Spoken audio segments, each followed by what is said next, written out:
Hello and welcome to the No Bullshit The Thing Guide. My name is Cap, I'm from Norway and I'm a The Thing one trick, mostly playing in top 500/Eternity.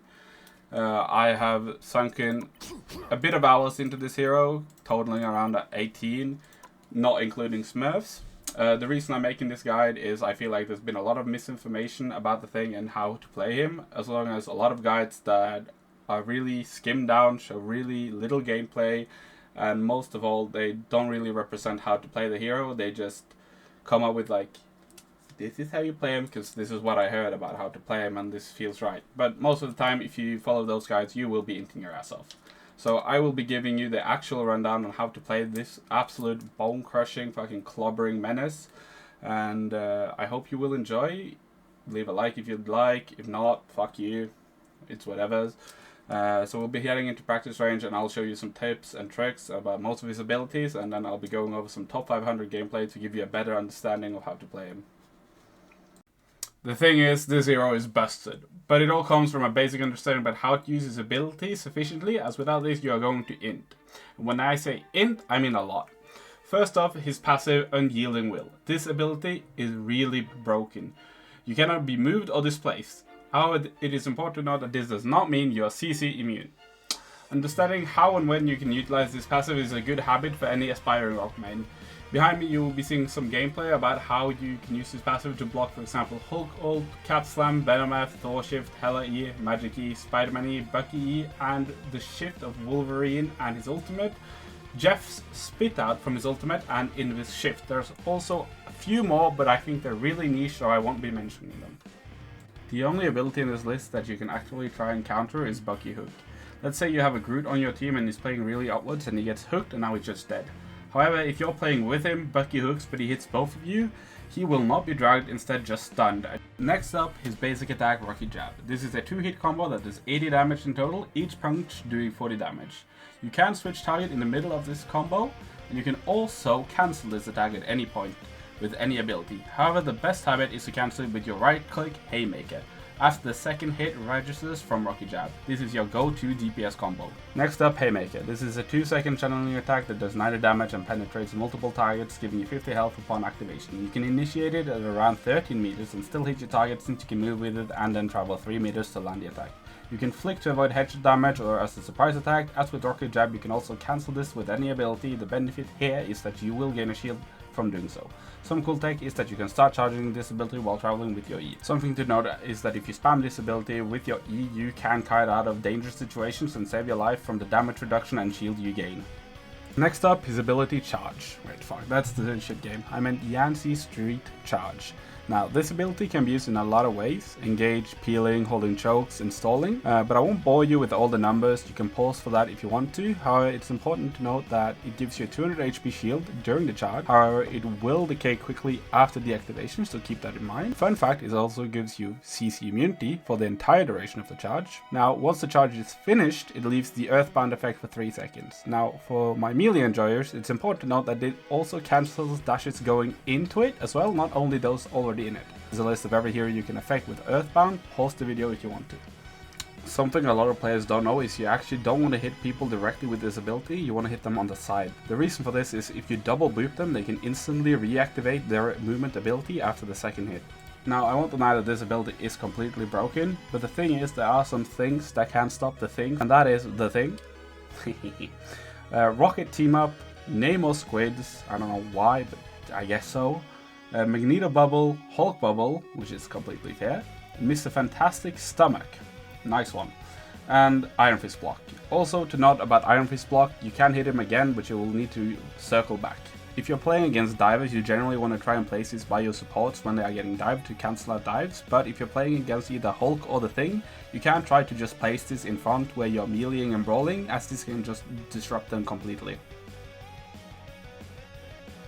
Next up, his E and Battle Leap. There's not much to say about this ability. You use it on your main tank when you want to get out of a sticky situation when you're creating pressure. You use it on your supports to peel them. Other than that, you can look to E divers when they want to go in. You can look to follow up on ultimates such as Bucky's, or you can try and save your cloak from a Magneto ult when he comes in.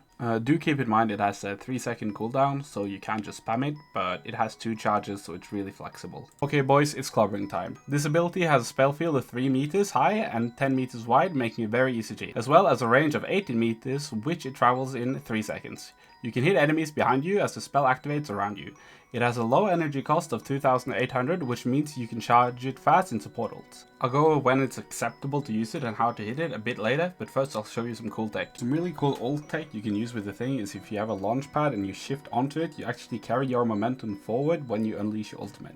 However, I will say that this can be injured sometimes, and I would advise you not to use it too much. This is some really cool tech other tank mains can use against the thing.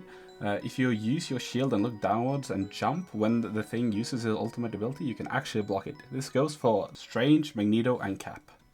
First off, I know everyone wants this fat old 5-man, 6-man ult that just wipes the team, but sometimes it's completely okay to just use it defensively to negate an enemy DPS offensive ult. As you see in this clip, I completely shut down this enemy magic and then we will go on to win the game. In other words, it's completely fair to just solo ult someone, and it's also okay to ult for tempo. Here we get a pick on the enemy support and I just ult to instantly end the fight and deny them the chance of charging their ultimate abilities. Timing your ultimate when another support's ultimate runs out is a really good way to catch someone off guard. Here we catch Luna off guard as she has ultimate and we just win the fight off that. Clobbering time has a stun of 3 seconds, however it's important to call out your ultimate, as if you miss one support you don't really have the damage to finish off any enemies alone, as your DPS is really low. However, don't let this discourage you from using it, as it can force out key abilities like ultimate, soul bounce, movement abilities of other heroes, and then you are able to follow up later on. To summarize, don't be afraid to use it since it's very forgiving and charges fast. Trading this ultimate for another is fine, and don't force yourself to hit a 6-man, a 1 or 2-man is good. Look for chokes, flanks, or time it into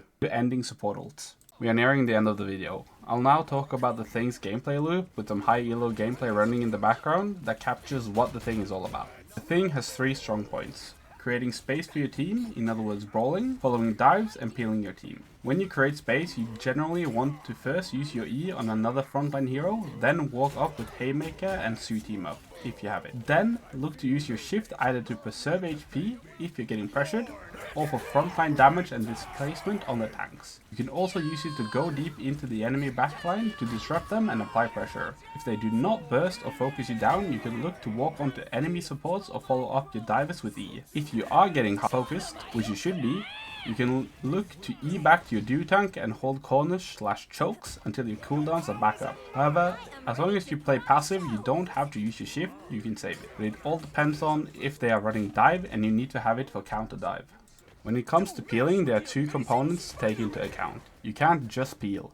You need to be applying pressure in the front line while saving an E for both damage reduction for your healers/DPS and the dash you can get to them.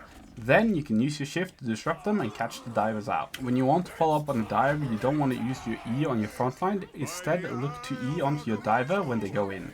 By doing this, you will have another E stored up that you can use to get out. It's really important to always manage your E and your teammates' positioning, so you can always have one up to go back safe or peel.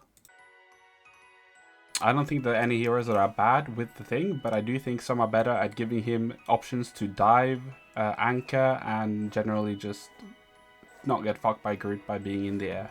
However, I do feel like there's a lot of heroes he's good into, but also a lot of heroes that he's bad into. I'll be going over when to pick him and when not to pick him, while I have some of the Earthbound clips going in the background for every hero he affects.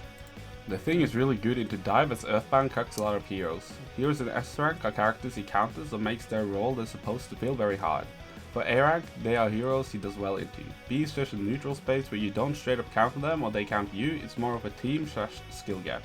C are heroes you don't see often or they're just banned, and D are heroes you just can't touch at all, and they make your life a living hell. Fuck you, Groot. When to pick. You kinda need a duo tank unless they are running dive and lack range heroes. You prefer shield tank with you, but anything works except Penny. Fuck that hero. The Thing is really good into dive, he's good for dive, and when facing Groot, flying heroes are nice as they can save you. Generally you can pick him if you have a lot of heals. He goes into a lot of comps easily. The only determining factor is how good you are at creating value from the hero. You should consider swapping when you get a good Groot map or if they have a Groot one trick and he's not banned. If you have an open ban slot and you're a one trick, consider just banning him straight up. As mentioned before, he's not that good as a solo tank unless the comp allows you to pick him. The Thing needs a lot of resources, so don't pick him if you have low heals. He does not do well into long range heroes like Hawkeye, Hela or Widow, but is still playable as it's not your job to deal with them. If they're running a lot of flying heroes, it might be a good idea to swap to another tank, since you can't really touch them. Punisher with Rocket Team Up is your kryptonite, they just melt you so fast. I would say that sometimes it's just not playable since they leave little room for you to get active or charge in. Some closing thoughts, I think the Thing is really good and I would argue he's an S or A rank hero. I don't think he can be played all the time, but I think there's a really good spot for him in the current meta, even with rest comp being pretty prevalent. That's really it for the guide. I hope you enjoyed and that it was useful for you, and I hope I inspired some rock mains to try and play him a bit more. That's everything. Thank you for watching, and thank Heldig and Ayari for pressuring me to make the guide, and Heldig for helping me collect clips.